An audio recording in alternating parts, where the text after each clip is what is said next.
Section 1. You will hear a conversation between a cashier in a bank and a customer. The customer is asking for advice about traveller's checks. First, you have some time to look at questions 1 to 3.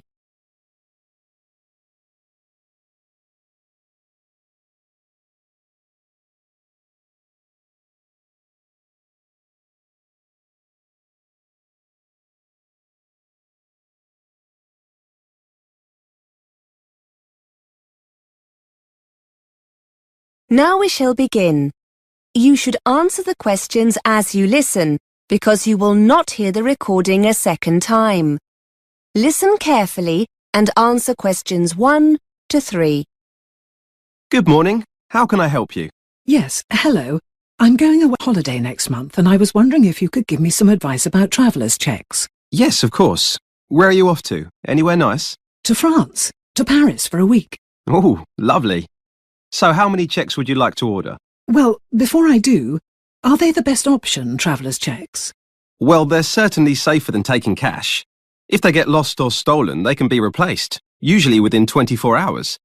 It's a good idea to have a small amount of cash, though, for snacks and taxis, that sort of thing. Yes, that's what I was thinking. What about my credit card? Are there any charges for using it abroad?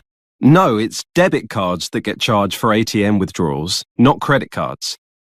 And remember, anything you buy with the card might be covered by insurance. So if something you buy turns out to be faulty or... Before you hear more of the conversation, you have some time to look at questions 4 to 10.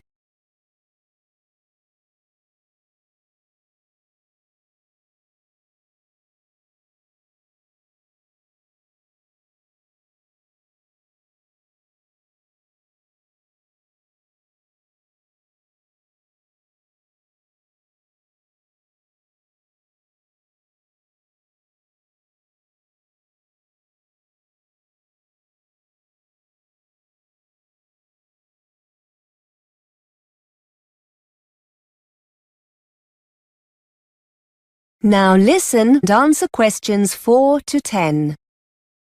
So it's probably a good idea to do all three then. Traveller's checks, credit card, some cash, yes? Yes. So, how many traveller's checks would you like? I was thinking about £300. How long will they take to arrive? It depends.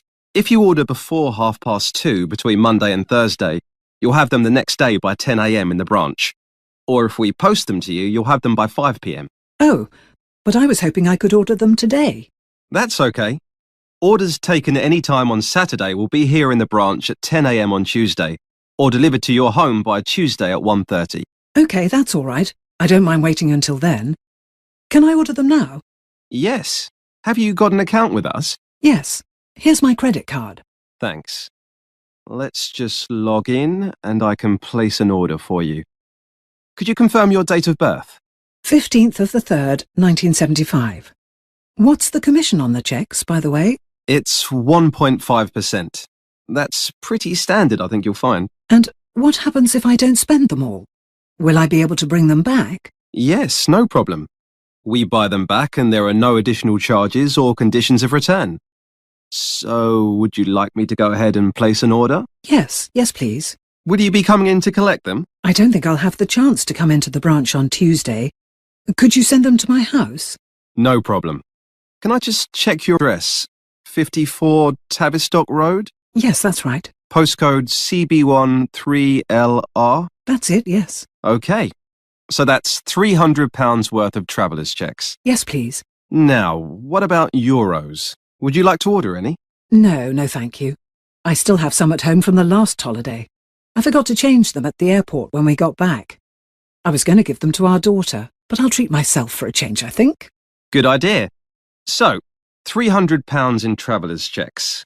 Could I ask you to sign here to confirm the order? Thank you. OK, that's done for you. Your checks will be with you by 1:30 Tuesday. Someone will need to be at home to sign for them. Will that be OK? Yes, I'll be at work, but my husband will be in. Is that OK? Yes, that's fine. Have a lovely holiday. That is the end of Section 1. You now have half a minute to check your answers.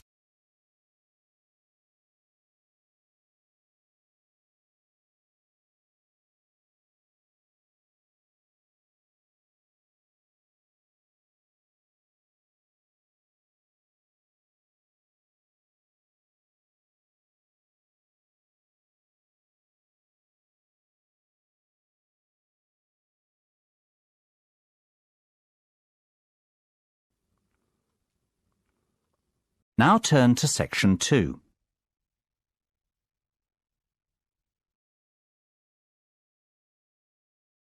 Section 2.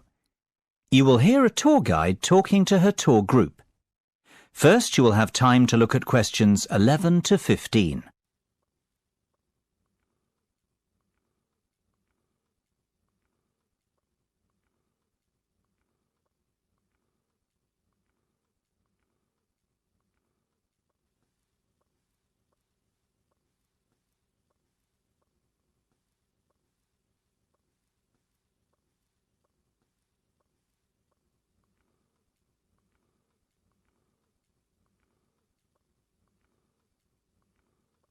Now listen carefully and answer questions 11 to 15.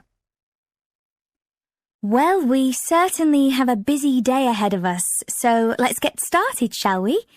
You'll find a map of the museum with the itinerary I've just handed out. The museum's our first port of call, so let's have a look at the map now. The door on the right of the entrance hall leads into the gift shop and ticket centre. Once we pick up our entrance tickets, I'd ask everyone to deposit their bags and coats in the cloakroom, which is located towards the back of the gift shop and ticket centre. If you want to pick up an information leaflet, you can approach the information desk situated along the right-hand side. Now, once you come back into the entrance hall, the door on the opposite side to the gift shop leads into the art gallery. There is a special exhibition on there at the moment which is not to be missed. If you continue on up the entrance hallway, that leads into the main exhibition centre. At the back left-hand side, there are some toilets. Beside the toilets, you'll find the 3D theatre. I strongly recommend that you make time for the 30-minute presentation in the theatre. It is well worth a viewing.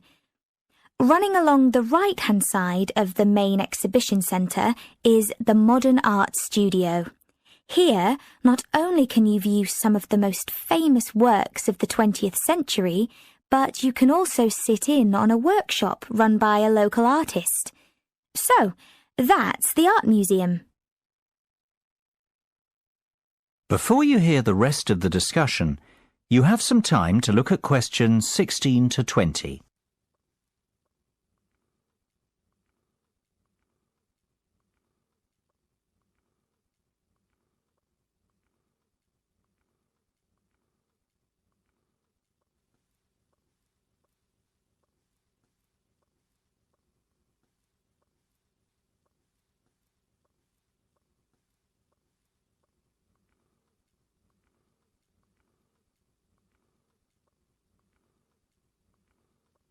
Now listen and answer questions 16 to 20. Next on the itinerary is the aquarium. Depending on how long we spend at the museum, we might have to give this one a miss. It's not what I'd call a highlight of the day, but it would be a shame if we didn't get to see it, as it's en route to the Solheim Country Club, where we're booked in for lunch at 1 o'clock. Originally, we had planned to stop off at the Milltown Winery afterwards, but we've had to scrap that plan. Otherwise, we'd never get to the zoological gardens before closing time. We have pre-booked the gardens and must be there by 2:30, so no dilly-dallying please after lunch. Straight back onto the bus. The gardens close at 3:30, so we've an hour there, which should give us ample time to look around. Time allowing, we'll stop off at the famous Stout Brewery after that, if traffic isn't too heavy, and we're in Lincoln before 5.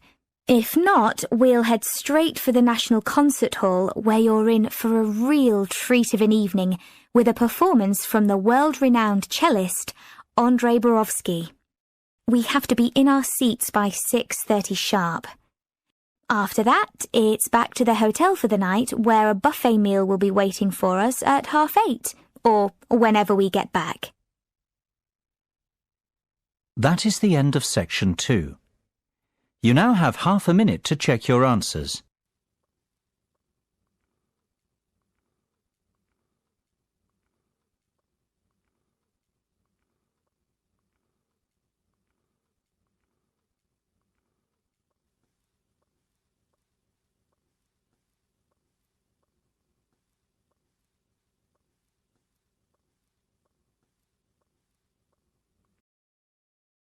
Now turn to Section 3.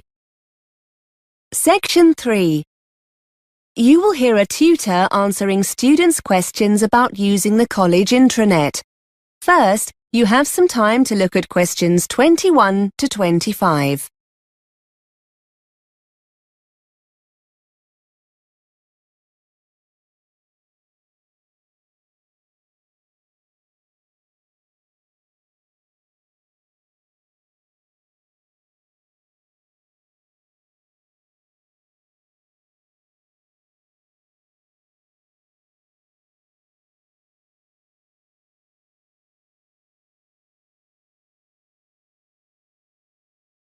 Now listen and answer questions 21 to 25.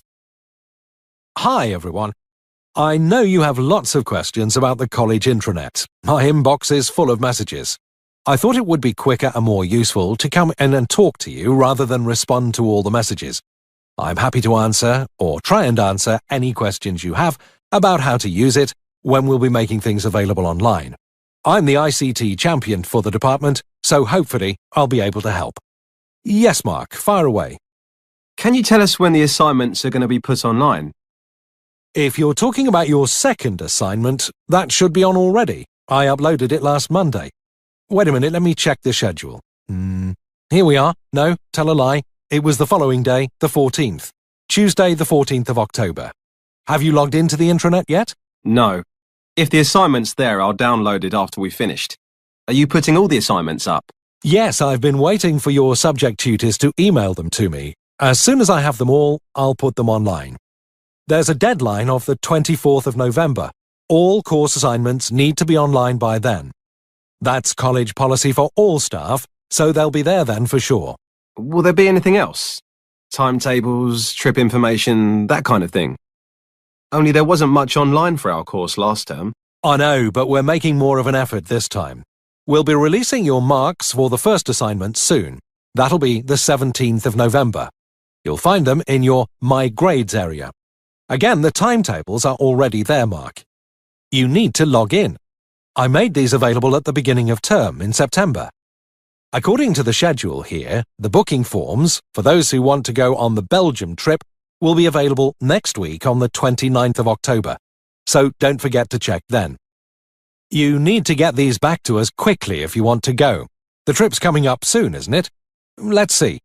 Yes, the 19th of November.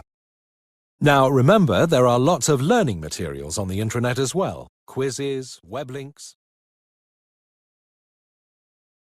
Before you hear more of the conversation, you have some time to look at questions 26 to 30.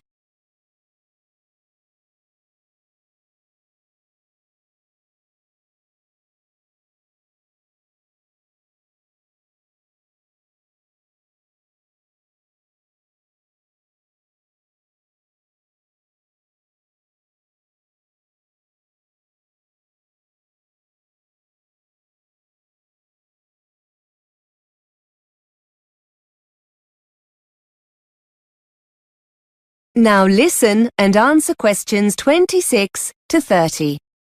Sir, wouldn't it be easier if we were just given the documents, so we don't have to go online to get them? I know it seems a little frustrating, Claire, but we're doing it this way for a good reason. We're trying to cut down drastically on the amount of paper we get through. I'm afraid that students are always losing documents we give out in class. So we've decided to stop doing this.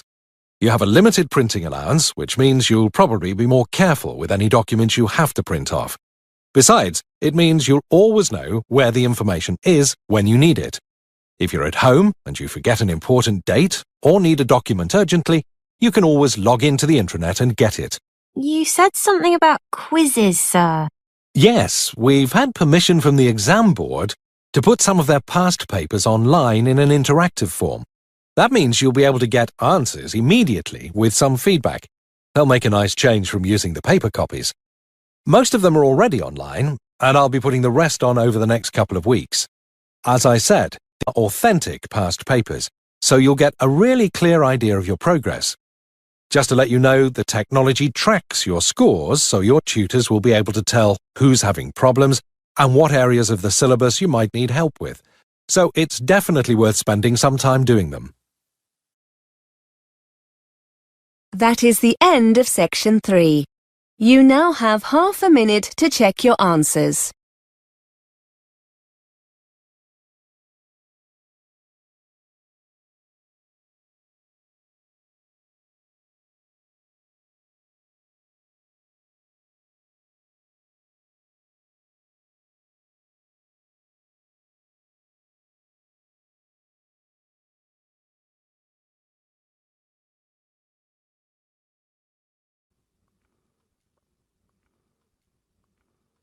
Now turn to section 4.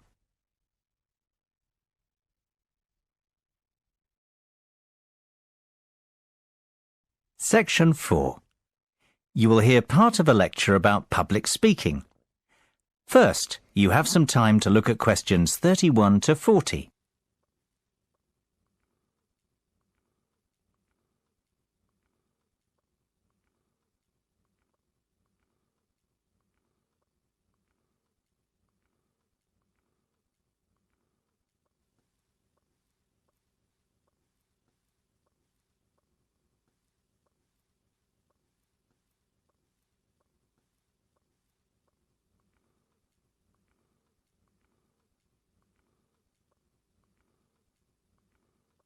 Now listen carefully and answer questions 31 to 40. It is only natural to feel somewhat nervous before giving a speech, and while a few nerves never did any harm, and can in fact prove beneficial, letting your nerves overcome you can be detrimental. Today's presentation will focus on ways to control those butterflies and help you to give better presentations in future.